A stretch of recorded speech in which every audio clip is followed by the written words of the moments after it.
Hello hi all welcome back to my channel.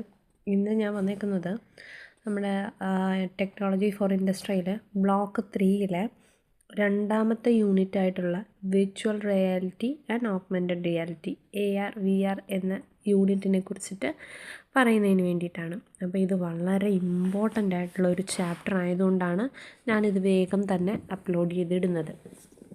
നിങ്ങൾ വിചാരിക്കും ഇതെന്താണ് ഒരു കണ്ടിന്യൂവേഷൻ ഇല്ലാതെ അവിടെ ഇവിടെയായിട്ട് മാത്രം ഇടുന്നത്. ടെക്നോളജി ഫോർ ഇൻഡസ്ട്രി എന്ന് പറഞ്ഞാൽ വളരെ വലിയൊരു ടെക്സ്റ്റാണ്, നിങ്ങൾക്ക് അറിയാം. അപ്പോൾ അതുപോലെ തന്നെ അതിൽ ഇമ്പോർട്ടൻ്റ് ആയിട്ടുള്ള മാത്രമേ ഇനി നമുക്ക് പഠിക്കാനായിട്ട് സമയമുള്ളൂ. അപ്പം എല്ലാം കൂടെ വാരി വലിച്ച് പഠിക്കുന്നതിന് പകരം ഇമ്പോർട്ടൻ്റ് ആയിട്ടുള്ള ചാപ്റ്റേഴ്സ് മാത്രം എടുത്ത് നല്ല രീതിയിൽ പഠിച്ചിട്ട് പോയാൽ നമുക്ക് ചൂസ് ചെയ്ത് നമ്മുടെ നമ്മൾ ക്വസ്റ്റ്യൻ ചൂസ് ചെയ്തിട്ടാണല്ലോ എഴുതുന്നത്. അപ്പം ചൂസ് ചെയ്തിട്ട് നമുക്ക് അറിയാവുന്നത് നോക്കി എഴുതാവുന്നതാണ്. അപ്പോൾ അതിന് വേണ്ടിയിട്ടാണ് ഇങ്ങനെ ഞാൻ ഇമ്പോർട്ടൻ്റ് ആയിട്ടുള്ള ചാപ്റ്റേഴ്സ് മാത്രം എടുത്ത് വീഡിയോസ് ഇടുന്നത്. അപ്പം നമുക്ക് തുടങ്ങാം, സ്റ്റാർട്ട് ചെയ്യാം. അപ്പം VR എന്താണ്, AR എന്താണ്, ആദ്യം അതിലെ ഒരു പ്രീ റിക്വസൈറ്റിൽ തന്നിരിക്കുന്ന ഒരു കാര്യമുണ്ട്, അതെന്താണെന്ന് നമുക്കൊന്ന് അറിഞ്ഞിരിക്കണം. ശേഷം നമുക്ക് യൂണിറ്റിലോട്ട് പോവാം. അപ്പോൾ എന്താണ് ആദ്യം തന്നേക്കുന്ന ഒരു ഭാഗം എന്ന് ഞാൻ പറയാം. അതിൽ നമുക്കൊരു ഉദാഹരണം തന്നേക്കാണ് എന്താണെന്ന് മനസ്സിലാക്കാൻ വേണ്ടിയിട്ട്. നിങ്ങൾ താജ്മഹലിന് മുന്നിൽ നിൽക്കുകയാണെന്നൊന്ന് സങ്കല്പിക്കുക. ക്ലാസ് റൂമിൽ നിന്ന് ഒരടി പോലും മാറാതെ തന്നെ നിങ്ങൾക്ക് അതിനു ചുറ്റും നടക്കാനും അതിൻ്റെ നിർമ്മിതി പരിശോധിക്കാനും അതിൻ്റെ യഥാർത്ഥ പ്രൗഢിയോടെ പുനർനിർമ്മിക്കപ്പെട്ടിരിക്കുന്നത് കാണാനും സാധിക്കുന്നു. അല്ലെങ്കിൽ നിങ്ങളുടെ സ്മാർട്ട് ഫോൺ ക്യാമറ ഉപയോഗിച്ച് ഒരു വെർച്വൽ ട്രയൽ റൂമിൽ വസ്ത്രങ്ങൾ അണിഞ്ഞു നോക്കുന്നതിനെക്കുറിച്ചിട്ട് ചിന്തിക്കുക.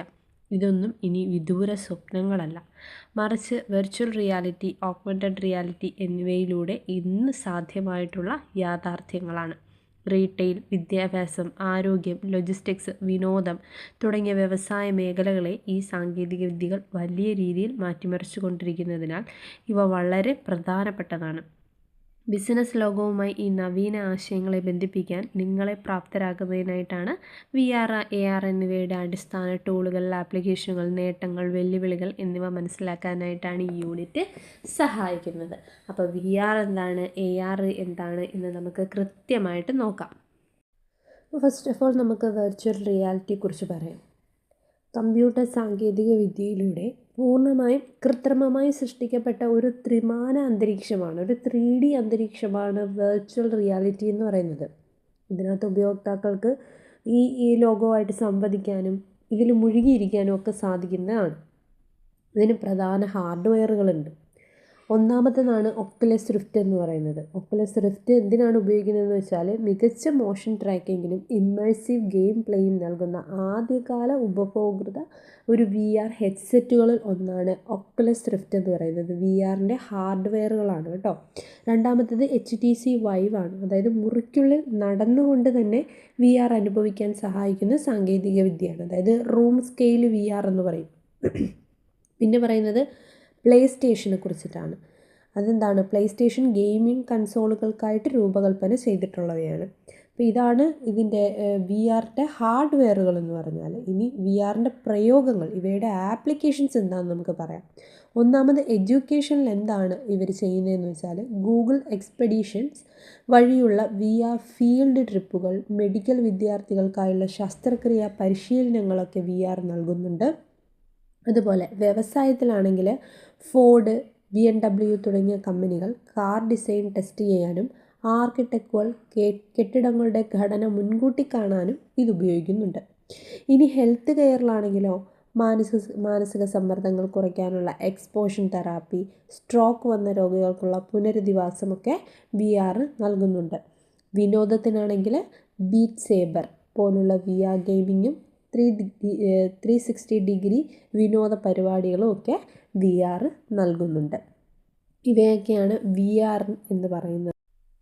ഇനി നമുക്ക് AR എന്താണെന്ന് നോക്കാം. ഓഗ്മെൻറ്റഡ് റിയാലിറ്റിയെക്കുറിച്ചാണ് പറയുന്നത്. അതായത് യഥാർത്ഥ ലോകത്തിന് മുകളിലായി ഡിജിറ്റൽ വിവരങ്ങൾ, അതായത് ചിത്രങ്ങൾ, ശബ്ദങ്ങൾ, ആനിമേഷനുകൾ ഒക്കെ ചേർത്ത് വെച്ചിട്ട് യാഥാർത്ഥ്യത്തെ മെച്ചപ്പെടുത്തുന്ന ഒരു സാങ്കേതിക വിദ്യയാണ് AR എന്ന് പറയുന്നത്. നമ്മൾ വിർച്വൽ റിയാലിറ്റിയെക്കുറിച്ച് പറഞ്ഞ എന്താണ്? അതൊരു കമ്പ്യൂട്ടർ സാങ്കേതിക വിദ്യയിലൂടെ പൂർണ്ണമായി കൃത്രിമമായി സൃഷ്ടിക്കപ്പെട്ട ഒരു 3D അന്തരീക്ഷമാണ് അല്ലേ.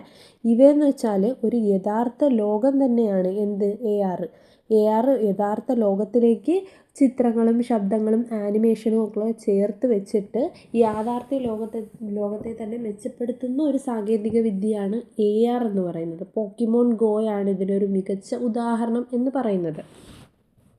ഇവയുടെ പ്രധാന ടൂളുകൾ ആണ് പറയുന്നത് AR കിറ്റ്, അതായത് apple, and AR core Google. AR kit apple, AR core Google എന്നിവയാണ് പ്രധാന ടൂളുകൾ എന്ന് പറയുന്നത്. ആപ്പുകൾ നിർമ്മിക്കാനുള്ള സോഫ്റ്റ്വെയർ ഡെവലപ്മെൻറ്റ് കിറ്റുകളാണ് എന്തൊക്കെ? AR കിറ്റ്, AR കോർ എന്ന് പറയുന്നത്. AR കിറ്റ് എന്ന് പറഞ്ഞാൽ ആപ്പിളും AR കോർ എന്ന് പറഞ്ഞാൽ ഗൂഗിളും ആണ്. പിന്നെ നെക്സ്റ്റ് പറയുന്നത് എന്താണ്? Vuforia and Microsoft HoloLens. ഇവയൊക്കെയാണ് ഇവയുടെ പ്രധാന AR ടൂളുകൾ. ഇവ എന്തിനാണ് ഉപയോഗിക്കുന്നതെന്ന് വെച്ചാൽ ഇമേജ് റെക്കഗ്നീഷൻ പ്ലാറ്റ്ഫോമുകളും മിക്സഡ് റിയാലിറ്റി ഹെഡ്സെറ്റുകളുമാണ് AR എന്ന് പറഞ്ഞാൽ. ഇനി നമ്മൾ ARൻ്റെ ആപ്ലിക്കേഷൻസിനെ കുറിച്ച് പറയുന്നുണ്ട്. ഇവിടെ ഹെൽത്ത് കെയറും ലോജിസ്റ്റിക്സും അതുപോലെ തന്നെ എഡ്യൂക്കേഷനും റീറ്റെയിലും ഒക്കെ കൊടുത്തിട്ടുണ്ട്. പക്ഷെ നമ്മളിവിടെ ഒരു റീറ്റെയിലും ലോജിസ്റ്റിക്സിൻ്റെ മാത്രം ആപ്ലിക്കേഷൻസ് മാത്രമേ പറഞ്ഞു പോകുന്നുള്ളൂ. കാരണം ബാക്കി എല്ലായിടത്തും എന്തിനൊക്കെ പ്രയോജനങ്ങളുണ്ട്. ഈ ഇൻഡസ്ട്രിയിൽ സാങ്കേതിക വിദ്യ എന്നുള്ളത് മാത്രമല്ല, എല്ലാ ടെക്നോളജീസിനും എല്ലാ ഫീൽഡിലും എന്തുണ്ട് അതിൻ്റേതായ ഓരോ ആപ്ലിക്കേഷൻസും നേട്ടങ്ങളും എല്ലാം ഉണ്ട്, ഡിമെറിറ്റ്സും ഒക്കെ ഉണ്ട്. അപ്പം എല്ലായിടത്തും നമ്മൾ പറയുന്നതാണ് ഈ ഒരു നേട്ടങ്ങൾ അല്ലേ. എഡ്യൂക്കേഷൻ ഫീൽഡിലായാലും ഹെൽത്ത് കെയറിലാണെങ്കിലും എല്ലായിടത്തും ഒരേ പോയിൻ്റ് തന്നെ എഴുതിയാൽ മതി എന്നാണ് എനിക്കും ഇത് വായിക്കുമ്പോൾ തോന്നുന്നത്. കാരണം ഈ ടെക്സ്റ്റിൽ ഓൾമോസ്റ്റ് എല്ലാം സെയിം ആയിട്ടുള്ള അഡ്വാൻറ്റേജസും ആപ്ലിക്കേഷൻസും ഒക്കെ തന്നെയാണ് എഴുതി വെച്ചേക്കുന്നത്. ഡിഫറൻസ് ഉണ്ടെങ്കിൽ മാത്രം ഞാനത് പറയും. ഇപ്പം നമുക്ക് 2 ആപ്ലിക്കേഷൻസ് മാത്രമേ ഞാൻ ഇന്നിവിടെ പറയുന്നുള്ളൂ. റീറ്റെയിലാണ് ഒന്ന്. ഉൽപ്പന്നങ്ങൾ വാങ്ങുന്നതിന് മുമ്പ് വീടിനുള്ളിൽ വെച്ച് നോക്കാനുള്ള IKEA പ്ലേസ് ആപ്പും വിർച്വൽ മേക്കപ്പ് കണ്ണാടികളും ഇതിലുണ്ട്. ലോജിസ്റ്റിക്സിലാണെങ്കിൽ വെയർഹൗസ് ജീവനക്കാർക്ക് സാധനങ്ങൾ വേഗത്തിൽ കണ്ടെത്താൻ സഹായിക്കുന്ന AR സ്മാർട്ട് ഗ്ലാസുകൾ ഇതിനകത്തുണ്ട്. അവയാണ് എന്തെന്ന് പറയുന്നത് ഇതിൻ്റെ ആപ്ലിക്കേഷൻസ് എന്ന് പറയുന്നത്. ഇനി നമുക്ക് ARൻ്റെയും VRൻ്റെയും ഡിഫറൻസസ് ആണ് കൊടുത്തിരിക്കുന്നത്. ഒരു ചെറിയ ടേബിളോടുകൂടി തന്നിട്ടുണ്ട്. ഇത് പഠിച്ചു വെച്ചാൽ തന്നെ നമുക്ക് എന്താവും ഇതിനെപ്പറ്റി നല്ലൊരു ഐഡിയ കിട്ടും. അപ്പോൾ ഫസ്റ്റ് വൺ ഇതിൻ്റെ ഒരു സവിശേഷതയാണ് പറയുന്നത് അല്ലേ. എന്താണ് ഒരു അന്തരീക്ഷം, അതിൻ്റെ അന്തരീക്ഷം വെച്ചിട്ട് എങ്ങനെയാണ് അത് മാറിയിരിക്കുന്നതെന്നാണ് പറയുന്നത്. ഫസ്റ്റ് വെർച്വൽ റിയാലിറ്റിയിലാണെങ്കിൽ യഥാർത്ഥ ലോകത്തിൽ നിന്നും പൂർണ്ണമായി ഒറ്റപ്പെടുത്തി പുതിയൊരു ഡിജിറ്റൽ ലോകം സൃഷ്ടിക്കുന്നതാണ് അല്ലെങ്കിൽ നൽകുന്നതാണ് വെർച്വൽ റിയാലിറ്റി എന്ന് പറയുന്നത്. പക്ഷേ ഓഗ്മെൻറ്റഡ് റിയാലിറ്റി ആണെങ്കിലോ യഥാർത്ഥ ലോകം നിലനിർത്തിക്കൊണ്ട് അതിന് മുകളിൽ ഡിജിറ്റൽ കാഴ്ചകൾ ചേർക്കുന്നതിനെയാണ് ഓഗ്മെൻറ്റഡ് റിയാലിറ്റി എന്ന് പറയുന്നത്. വെർച്വൽ റിയാലിറ്റിയിലെ ഉപകരണങ്ങളെന്ന് പറയുന്നത് എന്താണ്? VR ഹെഡ്സെറ്റുകളാണ്. ഒക്കുലസ്, HTC Vive ആവശ്യമാണ്. ഇവിടെ ഓഗ്മെൻറ്റഡ് റിയാലിറ്റിയിലാണെങ്കിലോ സ്മാർട്ട് ഫോണുകൾ, ടാബ്ലറ്റുകൾ, AR ഗ്ലാസുകൾ എന്നിവ ഉപയോഗിക്കുന്നു. ഇതിന് ഉദാഹരണമായിട്ട് എന്താണ് പറയുന്നത്? VR ഗെയിമുകൾ, ഫ്ലൈറ്റ് സിമുലേറ്റുകൾ ഒക്കെ പറയുന്നുണ്ട് VRൽ. പിന്നെ ഓഗ്മെൻറ്റഡ് റിയാലിറ്റിയിലാണെങ്കിൽ Pokemon Go, IKEA AR furniture ആപ്പൊക്കെ ഒരു ഉദാഹരണങ്ങളായിട്ട് പറയുന്നുണ്ട്. ഇനി നമ്മൾ ലാസ്റ്റ് ഒരു കോൺസെപ്റ്റും കൂടാണ് പറയുന്നത്, മിക്സഡ് റിയാലിറ്റി. എന്താണ് മിക്സഡ് റിയാലിറ്റി? വെർച്വൽ റിയാലിറ്റിയുടെയും ഓഗ്മെൻറ്റഡ് റിയാലിറ്റിയുടെയും മികച്ച വശങ്ങൾ സംയോജിപ്പിക്കുന്ന അടുത്ത തലമുറ സാങ്കേതിക വിദ്യയാണ് മിക്സഡ് റിയാലിറ്റി എന്ന് പറയുന്നത്. ഇവിടെ ഡിജിറ്റൽ വസ്തുക്കൾ യഥാർത്ഥ ലോകവുമായി ചേർന്ന് നിൽക്കുക മാത്രമല്ല അവയുമായി നമുക്ക് സംവദിക്കാനും സാധിക്കുന്നു. മൈക്രോസോഫ്റ്റ് ഹോളോ ലെൻസ് ആണ് ഇതിനൊരു മികച്ച ഉദാഹരണം എന്ന് പറയുന്നത്. ഇവയ്ക്ക് ഒരുപാട് എന്തുണ്ട്? നേട്ടങ്ങളും വെല്ലുവിളികളും ഉണ്ട് അല്ലേ. ആദ്യം നമുക്കതിൻ്റെ അഡ്വാൻറ്റേജസ് പറയാം. നേട്ടങ്ങൾ എന്താണെന്ന് പറയാം. സുരക്ഷിതമായ പരിശീലനമാണ്. അപകടമില്ലാതെ പൈലറ്റുമാർക്കും ഡോക്ടർമാർക്കും സിമുലേഷനുകളിലൂടെ പരിശീലിക്കാം. രണ്ടാമത്തത് ചെലവ് ചുരുക്കലാണ്. വ്യവസായങ്ങളിൽ പുതിയ പ്രോട്ടോടൈപ്പുകൾ ഡിജിറ്റലായി നിർമ്മിച്ച് പരിശോധിക്കുന്നു. മൂന്നാമതെന്ന് പറയുന്നത് മെച്ചപ്പെട്ട ഉപഭോക്തൃ അനുഭവമാണ്. ഉൽപ്പന്നങ്ങൾ വാങ്ങുന്നതിന് മുൻപ് പരീക്ഷിച്ചറിയാൻ സാധിക്കുന്നു. ഇനി ഇവയുടെ വെല്ലുവിളികളാണ്, ചലഞ്ചസ് ആണ് പറയുന്നത്. ഉയർന്ന ചെലവാണ്. ഇവ നിർമ്മിക്കാനും ഹാർഡ്വെയറുകൾ വാങ്ങാനും വലിയ തുക ആവശ്യമാണ്. ആരോഗ്യ പ്രശ്നങ്ങൾ ഉണ്ടാവുന്നുണ്ട്. ദീർഘനേരത്തെ ഉപയോഗം കാരണം തലകറക്കം, മോഷൻ സിക്നസ്, കണ്ണുകൾക്ക് തളർച്ച എന്നിവ ഉണ്ടാകുന്നുണ്ട്. സ്വകാര്യതാ പ്രശ്നങ്ങളുണ്ട്. AR ആപ്പുകൾ ഉപയോക്താക്കളുടെ ലൊക്കേഷനും ക്യാമറ വിവരങ്ങളും ശേഖരിക്കുന്നത് സുരക്ഷാ ഭീഷണിയായേക്കാം. വിദഗ്ധരുടെ കുറവുണ്ട്. ഈ രംഗത്ത് കഴിവുള്ള ഡെവലപ്പർമാരുടെ കുറവുണ്ട്. ഇവയൊക്കെയാണ് ഈ ഒരു പാഠഭാഗം എന്ന് പറയുന്നത്.